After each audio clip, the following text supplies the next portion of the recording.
अस्सलामुअलैकुम my to family, welcome back to my channel. सब लोग कैसे हो? उम्मीद करती हूँ सब लोग खैरियत से ठीक ठाक खुशबाश होंगे। अल्लाह ताला के फजल करम से और आप लोगों की दुआओं से मैं बिल्कुल ठीक हूँ। तो यहाँ पर मैं आ चुकी थी अपने घर, जैसे कि आप लोगों मैंने पिछली वीडियो के अंदर बताया भी था और दिखाया भी था। तो यहाँ पर मैं आ चुकी थी। अच्छा जी, तो इस बार ये बिल्कुल भी नहीं बोल सकते कि घर की हालत बहुत बुरी हो रही है या घर बहुत ज़्यादा मट्टी में या गंदा हो रहा है। नहीं, बिल्कुल भी नहीं, क्योंकि मेरे हस्बैंड ने घर को बहुत ज़्यादा क्लीन रखा और घर का बहुत ज़्यादा ख्याल भी रखा। तो इसलिए मुझे आकर जो है ना सफाई इतनी ज़्यादा कोई खास करनी नहीं पड़ी। बस जो डेली बेसिस पे झाड़ू पोछा होता है बस वही किया था, दैट्स इट। और डस्टिंग वगैरह सब कुछ किया हुआ था।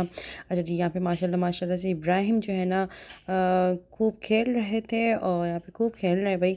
अच्छा, ये बिल्ली जो है ना, हमारा कमरा ज़ाहिर ठंडा होता है, रात में एसी वैसी चल रहा होता है, तो ये बिल्ली जो है ना अपने सुकून के लिए, और इसको बड़ा मज़ा आता है पता नहीं क्या ठंडे कमरे में, तो ये हमारे बेड के नीचे आके बैठ जाती है, क्योंकि टाइल्स वैसे ही ठंडे हो रहे होते हैं और घर तो वैसे ही साफ़ हुआ होता है। तो मैंने फिर जो है ना इनको बोल के जो है ना बिल्ली को बाहर भगाया, और क्योंकि बिल्ली पंजा में तो मार दी थी ना, इसलिए।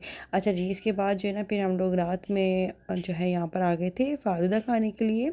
और पूरे दिन का मैं व्लॉग नहीं बना सकी क्योंकि मैं थोड़ा सा काम वगैरह कर रही थी, तो बस ये था कि मोबाइल वगैरह कुछ जो है ख़ास चार्ज नहीं था, तो इसलिए। तो खैर जितना हो सका मैंने आप लोगों के साथ शेयर किया। यहाँ पे मैं फालूदा खाने के लिए आई थी, हम दोनों आए थे। तो ये हुआ कि हमें कुछ सब्सक्राइबर भी मिले यहाँ पर, जो कि बहुत अच्छा लगा, उनसे मिलकर भी बहुत अच्छा लगा। तो बस ये था कि मैं बाइक पे बस बैठकर जा ही रही थी, मेरे एक और फैमिली आकर मिली, तो बहुत अच्छा लगा उनसे मिलकर भी। अच्छा जी, इसके बाद जो है ना मैंने वैसे तो अपने हस्बैंड से बोला था कि मुझे आइसक्रीम खिलाने लेकर चलें, लेकिन ये हुआ कि वहाँ का कुछ रोड वगैरह बन रहा था और फिर दूसरी जगह गए तो वहाँ पे ट्रैफिक बहुत जाम था। लेकिन फिर जो है ना मेरे हस्बैंड ने बोला कि अब तो मैं तुम्हें खिलाकर ही जो है ना अब बस जो है सुकून का सांस लूँगा। गई तो मैं आइसक्रीम खानी थी, फिर मैंने चलो फालूदा खा लेते हैं। फालूदा खाने के बाद फिर हम लोग जब रात में आए तो इब्राहिम सो चुका था, तो मैंने सोचा कि चलो थोड़ा सा काम निपटा लेते हैं। वैसे तो हस्बैंड ने अपने घर का बहुत ज़्यादा ख्याल रखा और मतलब सब कुछ जो है ना साफ़ सुथरा हो रहा था, लेकिन किचन की जो चीज़ें थी ना थोड़ी सी मिट्टी में हो रही थी और बहुत ज़्यादा जो है आप समझ लो कि ज़ाहिर इतने दिनों से यूज़ में नहीं आई थी ना, तो बहुत ज़्यादा मिट्टी हो रही थी। तो इसलिए ना फिर मुझे किचन को पूरा अच्छे से क्लीन करना था। तो यहाँ पर जो है ना फिर मैं एक एक चीज़ को जो है ना अच्छे से धो रही थी, एक एक कांटे पे एक एक चम्मच पे बहुत ज़्यादा मिट्टी हो रही थी, क्योंकि किचन में जो है ना इतना कोई ख़ास काम ज़ाहिर इतने दिनों से हो नहीं रहा था। इसके बाद जो है ना मैंने स्लैब वगैरह को भी अच्छे से धोया। तो मैं जिस दिन आई थी ना उस दिन तो खैर मैं ईशा के बाद आप लोगों को बताया भी था कि मैं तकरीबन रात में आई थी। तो खैर फिर मैंने नेक्स्ट डे जो है ना उठकर बनाई थी चने की दाल, और ये उसी दिन का व्लॉग है। मतलब चने की दाल मैंने बनाई थी इस दिन, ठीक है ना। तो मैं इसलिए सारा किचन वगैरह समेट रही थी अच्छे से, जो है ना सारी चीज़ों को अच्छे से धो धा के सारे टाइल्स वगैरह को मैंने अच्छे से धोया। उसके अलावा जो है ना चूल्हे पे भी ना काफ़ी मिट्टी भी हो रही थी, और साथ साथ में ज़ाहिर मैंने दाल फ्राई बनाई थी ना, तो थोड़ी सी जो है ना चीज़ें गिर ही जाती हैं पकाते हुए, तो इसलिए ना उनको भी अच्छे से धो दिया था ताकि कोई चिकनाई वगैरह। वैसे भी एक आदत शुरू से डली हुई है कि रात को सोने से पहले आपने अपने पूरे किचन को समेट के और बर्तन धो के सोना है, क्योंकि इससे कहा जाता है कि एक तो ना मतलब गंदे बर्तन अगर पड़े हुए और आप रात को इसी बस सो जाओ ना कि गंदे बर्तन पड़े हुए हैं सुबह धो लेंगे ये वो, तो क्या कहा जाता है कि रिस्क में से बरकत भी उड़ती है। दूसरा कि कॉकरोचेस और कीड़े मकोड़े और ना जाने पता नहीं क्या क्या चीज़ें जो है ना आप समझ लो कि वो अटैक कर रही होती हैं। तो जिन लोगों के किचन में अगर कॉकरोचेस ज़्यादातर होते हैं ना, तो आप समझ लीजिएगा कि इनकी यहाँ तो रात में बर्तन ऐसे ही पड़े रहते हैं, यहाँ तो चाय की पत्ती ऐसी नाली में फेंक देते हैं, बहुत सारी वजूहत होती हैं। लेकिन रात को किचन अपना हमेशा मैं क्लीन करके ही सोती हूँ, तो इसलिए यहाँ पर मैंने अपने किचन को अच्छे से चमका दिया, नीचे भी अच्छे से जो है ना फर्श पे भी अच्छे से पोछा वोछा लगा दिया। अभी आप लोग देख सकते हो कि मैंने सारे के सारे चम्मच एक एक चम्मच जो है ना धो दिया था, क्योंकि दिन में तो इब्राहिम साहब भी जो है ना वो मतलब अपनी शरारतें कर रहे थे और भी काम होते हैं। तो मैंने सोचा कि चलो अभी लेट नाइट जो है ना ये अच्छा है कि इब्राहिम और उसके बाबा दोनों आपस में खेल रहे थे अंदर, तो मैंने सोचा कि चलो जल्दी जल्दी अपने काम निपटा लेती हूँ इतनी देर में ना, तो ये बहुत इजीली अच्छा हो गया था। अच्छा जी, फिर हम लोग सुबह उठे, नाश्ता वगैरह किया, उसका तो खैर मैंने कोई क्लिप खास नहीं बना सकी। तो हम लोगों ने नाश्ता वगैरह किया, फिर उसके बाद जो है ना घर के थोड़े काम वाम किए। तो मतलब मेरे हस्बैंड ने बोला कि हम पर चलो छत पे चलते हैं, मौसम बहुत ज़बरदस्त हो रहा है। आप लोग यकीन नहीं करोगे, तकरीबन दोपहर का ही 3 बज रहे थे समथिंग, इस तरह का कुछ टाइम था। मतलब ये इस टाइम पे कड़कती धूप निकली हुई होती है और बहुत ज़्यादा गर्मी भी हो रही थी, लेकिन मतलब बादल, काले बादल इस कदर और काली घटा इस कदर आई हुई थी और आंधी आई हुई थी, इतनी तेज़ हवा चल रही थी, ऐसा लग रहा था बस अब बारिश होगी, अब होगी, बस अब होगी। हम लोग छत पर आके बैठ गए थे, यहाँ पे बहुत ठंडी हवा चल रही थी। इब्राहिम को छत पे छोड़ दिया था, वो ऐसे ही चल रहे थे भाई, ऐसे माशाल्लाह से जो है इब्राहिम बहुत अच्छे से इंजॉय कर रहे थे। छत जो है रोज़ाना धुलती है, साफ़ सुथरी है, तो इसलिए इब्राहिम को छोड़ दिया था और हम लोग जो है ना बस इंजॉय कर रहे थे मौसम को बहुत अच्छे से। तो खैर बारिश आते आते अचानक से ऐसे टल गई, ऐसा लगा जैसे इतनी तेज़ हवा चली कि बादलों को अपने साथ ले गई। तो पूरा मूड हो गया था कि अब बारिश होने वाली है, लेकिन बारिश नहीं हुई। चलो हो सकता है आज कल या परसों में हो जाए। परिंदे भी उड़ने लग गए थे इधर उधर। और फिर जो है ना मेरे हस्बैंड यहाँ पे जा रहे थे 5 फ्लोर पे, मतलब ये जो छत है ना, छत के ऊपर भी जो एक और छत है, तो मुझे कह रहे थे अंबर आ जाओ। अच्छा, मैंने जाने की कोशिश भी करी, मैं थोड़ी-सी कोशिश कर भी रही थी, लेकिन फिर ये हुआ कि घर से जो है ना सामान आ गया था, मतलब वो जो अलमारी वगैरह रह गई थी ना। अच्छा, पिछली वीडियो के अंदर मैंने बताया भी था कि मतलब मैं सामान मेरे हाथ में था, मोबाइल था, ये वो। तो एक कमेंट आया हुआ था मुझे कि अंबर जब सामान तुम लेकर आ गए तो फिर घर पे क्या रह गया? मैंने बोला अरे भई अलमारी रह गई है, उसकी वॉकर रह गई है, उसका सोफ़ा रह गया इब्राहिम का, तो वो जो बड़ी-बड़ी चीज़ें थी तो ज़ाहिर है वो बाइक पे नहीं आ सकती थी। तो इसलिए फिर ना जो वर्कर्स वगैरह हैं ना मतलब, तो फिर वो लेकर आ गए थे। मैंने जब उठ के जब सुबह देखा ना, तो आटे में थोड़े से कीड़े वगैरह पड़ चुके थे, जो तकरीबन काफ़ी दिनों का रखा हुआ आटा होता है ना, उसमें पड़ जाते हैं। उसको मैंने शॉपर में निकाल के उसको साइड में डलवा दिया था। उसको जो है ना ज़मीन के जो कीड़े होते हैं वो खा लेंगे और दुआएं देंगे, ज़ाहिर सदका हो जाता है ये भी एक तरीके से। तो खैर यहाँ पर जो है ना फिर ये नया पैक मंगवाया था आटे का और उसको ना फिर बाल्टी में डाल दिया था। मैं चलो रात में ना फ्री होके अच्छे से फिर जब गूँदेंगे।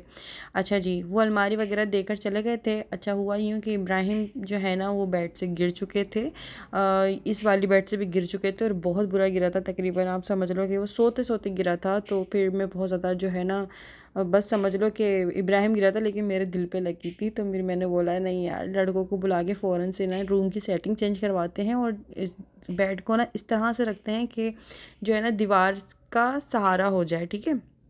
इस तरह से मैं चाह रही थी कि दीवार से लग के ना, दीवार से लगा के बिल्कुल कमरे की बिल्कुल सेटिंग में चेंज कराने के लिए मैंने लड़कों को मतलब जो है इनको बुला लिया था इनको। और फिर बाद में पता चला कि यार ये जो साइडर है ना इनकी, ये बिल्कुल अटैच हुई है, मतलब बेड से जुड़ी हुई है ये। हाँ ये तो यहाँ आएगा भी नहीं शायद। नहीं इधर नहीं, इधर ही आना है इसको, लेकिन ये गैप आ जाएगा इतना। पर्दे छूते हैं। पर्दों का मसला नहीं, इसका मसला बेड से गिर रहा था तो दीवार से लगा रहे थे हम। ये मसला है ना, ये फिक्स हुए हैं। मैं समझ रहा था ये हट जाएंगे। फिर अब इसी रहने तो क्या करें। और इधर आएगी नहीं, इसकी लंबाई ज़्यादा इसकी, और इसकी तो इधर की लंबाई कम है। चलो भाई क्या करना है? हाँ रहने तो क्या करना। झाड़ू वाड़ू करके ना इसको, हाँ रहने दो। इसे सफाई तो कर दो पीछे से। फिर क्या होना था, फिर बस ये कि अब आप लोग खुद भी देख सकते हो अपने सामने कि अच्छा मैं मतलब जब ये फर्नीचर पसंद किया था ना, तो बिल्कुल इस तरह से सेट हुआ था, बस पसंद करके हम लोग घर आ गए थे। और मुझे तो अब पता चला है कि ये मतलब मेरी जो साइडर है वो इस तरह से अटैच हुई हुई है, मतलब ये बस ये नीचे का जो पोर्शन है ना वो अलग हो सकता है, बाकी साइडर का जो पूरा डिज़ाइन एक जहाज़ की तरह है भाई मेरा बेड मैंने अभी देखा। तो मैंने बोला अरे यार, मैंने तो उसको नोटिस ही नहीं किया इतना, मतलब साइडर ज़ाहिर है अलग हो जाती हैं। मैं सारी सेटिंग सोच कर बैठी हुई थी, लेकिन अब वो किस तरह से, मतलब वो इस तरह से आ ही नहीं सकता, मतलब जहाँ पे मेरी ड्रेसिंग रखी हुई है ना, ड्रेसिंग टेबल के सामने जो रखी हुई है, मैं यहाँ पर चाह रही थी कि यहाँ पर मेरा बेड आ जाए, लेकिन बेड के कान 2 इतने बड़े-बड़े निकले हुए हैं, तो उसकी वजह से जो है ना वो मतलब वो उस जगह पे आ ही नहीं सकती, इतनी स्पेस भी नहीं थी ना। तो मेरा फ़ायदा नहीं है, इतना गैप आ जाएगा फिर दीवार से, और फिर वो इब्राहिम की वजह से कर रहे हैं, तो फिर गैप तो वैसे भी आना है, तो कोई फ़ायदा नहीं है। तो फिर वापस से सारा का सारा जो है ना उन्होंने टी-पॉट वगैरह लगाया, गद्दा-वद्दा जो है ना, चादर-वादर सब कुछ बिछा के सफाई-वफाई करके वापस चले गए थे, सारा सामान दे के चले गए थे। जो उसकी वॉकर वगैरह थी और सोफ़ा वगैरह और अलमारी, इब्राहिम का सारा सामान जो भी अम्मी के घर पे रह गया था, वो नेक्स्ट डे वो इस तरह से कुछ आया और फिर बस कुछ यूँ हुआ तो वो हो नहीं पाया। फिर मैंने सोचा चलो हम लोग फिर अब खुद ही एहतियात करेंगे, इब्राहिम का ख्याल रखना पड़ेगा बहुत सारा। इसके बाद मैंने जो है ना वर्कर्स के लिए शरबत बना दिया था उनको, शरबत पी के फिर वो चले गए थे। इसके बाद जो है ना फिर मैं खड़ी हुई थी मगरिब के बाद खाना बनाने के लिए। मैं चलो आज क्या बनाए समझ ही नहीं आ रहा था। अब एक दिन पहले की जो है ना वो दाल थोड़ी सी बची हुई थी और काफ़ी अच्छी खासी बची हुई थी। अब ये था कि एक दफ़ा दाल तो खा रही थी, अब नेक्स्ट डे क्या खाएं समझ नहीं आ रहा। तो फिर मैंने सोचा कि चलो चावल बना लेते हैं, चावल ही के अंदर ना इसको थोड़ा सा एडजस्ट कर लेंगे किसी को पता नहीं चलेगा। तो इब्राहिम को मैंने दिया उसके बाबा के पास और फिर जो है ना यहाँ पर मैं आ गई थी खाना पकाने के लिए। खाना पकाने के लिए सबसे पहले मैंने बघार किया, बघार के बाद मैंने सारे मसाले और चिकन और टमाटर डाल के इसको अच्छे से भून दिया था। खड़े मसाले भी डाल दिए थे और गरम मसाला भी डाल दिया था। फिर उसके बाद दही वही डाल के उसको अच्छे से मैंने भून दिया था। मतलब मैं आपको बस जल्दी जल्दी बता रही हूँ, ठीक है ना क्योंकि आप लोगों को पता है वैसे भी कोई मास्टर शेफ नहीं लगी हुई, तो जो भी मैं पकाती हूँ तो दिखा देती हूँ इस तरह से। तो बस मैंने इस तरह से जो है ना जल्दी जल्दी चावल बनाए और सारे मतलब मसाले वसाले तैयार करती थे। अब वो एक होता है ना चने की दाल वाला, एक होता है काबुली पुलाव, उसको कहते हैं, आई थिंक काबुली पुलाव उसी को कहते हैं ना, किसको कहते हैं आप लोग क्या कहते हैं? हमारे घर में ना उसको कबूली कहते हैं। मतलब अगर वो दाल और बस चावल और आलू डले हुए होते हैं तो उसको कबूली कहते हैं। लेकिन यहाँ पे मैंने चिकन भी थोड़ा सा ऐड कर दिया था ताकि वो खाने में थोड़ा सा इजी हो जाए और मतलब मेरे हस्बैंड भी शौक से खा लें। आलू भी डाल दिए थे कि चलो वो मैं भी खा लूँ और साथ साथ में दाल भी एडजस्ट कर दी भाई हमने। मतलब रिस्क को ज़ाया नहीं करना, काम में ले लेना है किसी भी तरीके से। तो मैंने कुछ इस तरीके से ना बस आप समझ लो कि आज चावल बनाए थे और यहाँ पर जो है ना फिर मेरे हस्बैंड नमाज़ पढ़ने चले गए थे। तो फिर इब्राहिम का मैं क्या करती, वो बार बार ना वॉकर में मैं इसको बिठाऊँ तो वो जो है ना फ़ौरन मेरे किचन में आ रहे थे। अच्छा जी, फिर नमाज़ पढ़ के आए, फिर मैंने अपना चूल्हा वगैरह सब कुछ बंद कर दिया था जब वो नमाज़ पढ़ने गए। फिर वो नमाज़ पढ़ के जब आए ना फिर मैंने दोबारा से अपनी कुकिंग को कंटिन्यू करा। दाल को मैंने अच्छे से धो दिया था क्योंकि अगर मैं दाल को वैसे की वैसे डाल दी थी तो बहुत ज़्यादा मिर्ची हो जाती, मिर्च मसाले हो जाते, क्योंकि दाल का एक अपने ही मसाले, एक मिर्च मसाले डले हुए थे। दाल को मैंने धो दिया था, इसके अंदर जो हरी मिर्च वगैरह जो थी ना वो मैंने सारी मतलब ऐसी एज इट इज़ डाल दी थी। इसके बाद मैंने आलू भी ऐड कर दिए थे, फिर चावल डाल के, इनमें पानी डाल के इनको छोड़ दिया और ऐसी खुशबू आ रही थी ना पूरे घर में कि बस मैं क्या बताऊँ, मुझसे सब्र ही नहीं हो रहा था।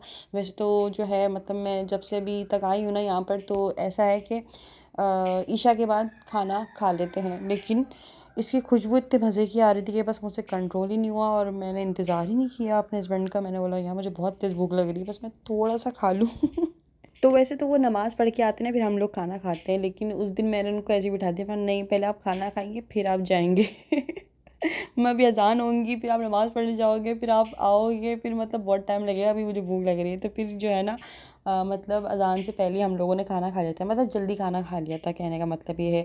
मैंने चावल भी डाल दिए थे और अभी जो है ना मैं इतने दिनों बाद कुकिंग कर रही थी कि मुझे ना थोड़ा सा चावलों का पानी का हिसाब नहीं हो रहा था कि यार पानी कितना ऐड करना है, और दूसरा मुझे ये हिसाब समझ नहीं आ रहा था कि पानी डालने के बाद इसको किस तरह से पकाना है, ठीक है। तो फिर जो है ना मैं अम्मी को कॉल करने लगी कि उनसे मैं पूछूं, अब अम्मी फ़ोन नहीं उठा रही थी। फिर मैंने अम्मी का एक वीडियो देखा जिसके अंदर उन्होंने बताया कि भाई पहले तो तेज़ आंच में ना उसको बबल्स आने तक पका लो, फिर उसको धीमी आंच पर करके ना इस तरह से बना लो तो आपके आलू भी गल जाएंगे, चावल भी गल जाएंगे, सब कुछ गल जाएगा तो फिर मैंने कुछ इस तरह से करके ना बस चावल मेरे पक गए। लेकिन चावल जो है ना थोड़े से आप समझ लो कि वो मुझे वैसे पसंद है इस तरह से, थोड़े से पानी वाले चावल जो होते हैं ना गरम गरम खाने में आ रहे होते हैं, नरम मुलायम से, मुझे बहुत पसंद है। लेकिन मेरे हस्बैंड को नहीं, मतलब उनको होता है कि एक एक चावल बिल्कुल अलग हो, बिल्कुल अलग अलग हो। खैर मैंने ना चलो खा लो, टेस्ट में तो मज़े के है ना। इसके बाद जो है ना फिर बस ये हुआ कि यहाँ पे हमारे चावल भी तैयार हो चुके हैं, टन टना टन नहीं हुए भाई, नहीं हुए, थोड़ा सा पानी रह गया तो फिर इसको मैंने वापस रख दिया था। मैंने इसको फिर बस ये कि खुशबू बहुत मज़े की आ रही थी, बार बार जाके देख रही थी। और यहाँ पर जो है ना इब्राहिम को देखें भाई, ये कभी इधर कभी उधर, इनको मैं इनके टॉयज़ देती हूँ, इनके साथ खेलते नहीं है। इनको दे दो रिमोट, दे दो घर का, या कोई चम्मच दे दो, या कोई और चीज़ दे दो जो इनके खेलने की या उनके मतलब की चीज़ नहीं होती, उसके साथ बहुत खुश होंगे। लेकिन ये अपने टॉयज़ के साथ या अपने किसी भी जो इनके मतलब की चीज़ है ना वो उनके साथ बहुत कम खेलते हैं। खैर यहाँ पे खाना वाना भी बन चुका है, खुशबू तो आ ही रही होगी आप लोगों को इतने दिनों बाद भी कुकिंग कर रही थी कि मुझे अंदाज़ा नहीं हो रहा था कि आलू गले होंगे कि नहीं, लेकिन अल्लाह का शुक्र है कि आलू गल चुके थे। मैंने 2 आलू लिए थे, ज़्यादा नहीं, चावल भी बस 2 कप लिए थे और इसके अलावा जो है चिकन ली थी तकरीबन थोड़ी बहुत तो आप समझ लो, और दाल, मतलब मैंने दाल, आलू और क्या कहते हैं दुनिया भर की सारी चीज़ें डाल दी थी चावलों के अंदर जब भी इतने मज़े के बन गए कि बस अंडा रह गया था, अंडा अंडा भी उबाल के डाल दी थी। अच्छा जी, यहाँ पे हम लोगों ने खाना वाना खा लिया था। खाना वाना खाने के बाद जो है फिर मेरे हस्बैंड नमाज़ पढ़ के फिर आए थे ना घर पे, तो फिर मैंने उनको जो है ना इब्राहिम को पकड़ाया, और उसके बाद जो है ना मेरे जो पेंडिंग में काम पड़े थे ना जो मुझे करने थे वो मैंने किए। जैसे कि यहाँ पर अदरक लहसुन का मतलब पेस्ट बनाना था तो वो बनाया। अच्छा, मैंने इस बार ना अदरक लहसुन का पेस्ट काफ़ी अलग तरीके से बनाया है। अब अलग तरीका क्या मतलब, सब लोगों के घर में, कुछ लोगों के घर में इस तरह से बनता है। ये कि मैंने अदरक का पेस्ट बिल्कुल अलग कर दिया, लहसुन का पेस्ट बिल्कुल अलग जार में कर दिया। मतलब एक होता है ना दोनों को मिक्स करके जो है ना वो करते हैं, अदरक लहसुन का पेस्ट जिसको बोलते हैं, दोनों को मिक्स करके भी बनता है। मैंने इस बार मिक्स करके नहीं बनाया क्योंकि कुछ खानों में इस तरह से होता है कि आपको बस अदरक चाहिए होती है, कुछ खानों में ऐसा होता है बस आपको लहसुन चाहिए होता है। तो इस वजह से जो है ना फिर मुझे काफ़ी ज़्यादा मसला भी होता है कि यार अब क्या करें। तो मजबूरी में सम टाइम ऐसा होता है कि अदरक लहसुन का पेस्ट डाल दो, चलो ठीक है कुछ नहीं होता, ये सोच कर इस बार मैंने क्या किया कि मैंने लहसुन का पेस्ट अलग बनाया और अदरक का पेस्ट मैंने अलग बनाया। तो अगर आप लोग भी इस तरह से करते हैं ना तो मुझे कमेंट्स बॉक्स में ज़रूर बताइएगा, क्योंकि मुझे तो ये ना एक ज़्यादा मुनासिब लगा। एक मिक्सचर बनाने से बेहतर कि आप अलग अलग बना के रख लो। तो खैर देखते हैं इसका एक्सपीरियंस किस तरह से गुजरता है। नेक्स्ट टाइम फिर देखते हैं, अगर ये अच्छा लगा तो फिर नेक्स्ट टाइम भी ऐसे ही बना लेंगे, वरना फिर इसको मिक्स करके जो अदरक लहसुन का जो पेस्ट होता है वैसे ही बना लेंगे, ठीक है। लेकिन आप लोग मुझे कमेंट्स करके ज़रूर बताइएगा कि आप लोग भी इस तरह से बनाते हैं या वही मिक्स करके बनाते हैं आप लोग ना। इसके अलावा जो है ना मतलब अदरक को जब मैंने पीसा ना तो वो जार भर चुका था, लेकिन मैंने उसको दबा दबा के जार को भर दिया था। लेकिन जब ये लहसुन की बारी आई ना तो लहसुन को जितना मैं दबा रही थी वो उतना ही बाहर आ रहा था। इस वजह से ना मुझे इसके 2 जार बनाने पड़े लहसुन के। तो अदरक का 1 जार बना और लहसुन के जो है ना 2 जार बने, मतलब उसके पेस्ट के ना। तो खैर इसको मैंने हाथों की मदद से किया इस तरह से, इस चॉपर से। यार इसके अंदर बहुत अच्छे से इजीली काम हो जाता है, एक तो इतनी झंझट भी नहीं होती है, और दूसरा ये कि मेरा इलेक्ट्रिक चॉपर इतने अच्छे से नहीं पीस पाता, मतलब जितने अच्छे से ये पीस देता है। उसमें ये होता है कि उसको जब मैं चलाती हूँ ना उसको इलेक्ट्रिक चॉपर को, तो मशीन की जो दीवारें होती है ना, मतलब वो जो क्या कहेंगे जार की जो दीवारें होती हैं उसमें चिपक जाता है अदरक लहसुन। अब उसको बार बार खोल के चम्मच से करते रहो उसको, फिर वो चलाओ, तो मतलब मुझे इसमें ज़्यादा ईजीली लगा। तो हाथ थोड़े से थके लेकिन काम अच्छे से और इजीली और जल्दी हो गया। तो खैर फिर इसको भी जो है ना हमने करके इस तरह से फ्रिज में रख दिया। अब ये कि कभी सम टाइम ऐसा होता है ना दाल वगैरह में भगार वगैरह चाहिए होता है, उसमें लहसुन का भगार चाहिए होता है। तो अब लहसुन भाई इसका क्या करें, मतलब लहसुन को कौन तोड़े या कहाँ से क्या है क्या लेकर आए, क्योंकि लहसुन इतने दिनों हम रख भी नहीं सकते ना। हम उसको ऐसा सादा रखते हैं ना तो उसमें पाबंदी लग जाती है, मतलब वो हरी हरी सी हो जाती है। तो इसको पीस के हमने रख दिया है, तो अब ये लॉन्ग टाइम तक चल जाएगी। और इसको जो है ना मैंने एयर टाइट जार में रख दी तो ज़्यादा अच्छे से चल जाएगी। अगर लहसुन छिला हुआ है तो वो ख़राब हो जाता है जल्दी, अगर नहीं छिला हुआ मतलब छिलके के साथ ही पूरा बंद है तो फिर तो वो चल ही जाएगा लॉन्ग टाइम तक। खैर अच्छा जी, यहाँ पर जो है ना फिर बस सारे कामों को निपटाया जल्दी जल्दी। अच्छा वही बात आ गई कि मतलब रात हो गई, अब सोने से पहले सारे किचन को अच्छे से समेट नहीं था और अच्छे से साफ़ सुथरा करके उसकी फिर जो है ना इब्राहिम और उसके पापा दोनों चले गए थे सुबह नाश्ते के लिए दूध अंडे लेने के लिए। मैंने मना कर दिया डबल रोटी मत लाइएगा, सुबह जो है ना मैं पराठे बनाऊंगी। तो फिर मैंने सोचा चलो जल्दी जल्दी सारे काम निपटा लूँ इब्राहिम के आने से पहले, क्योंकि फिर इब्राहिम आएंगे तो उनके भी काम है, फिर उनको भी सुनाना होगा। तो इसलिए फिर ना सुबह की मैं तैयारी अभी रात से कर रही थी, मतलब इस तरह से कि मैंने आटा गूंद लिया था।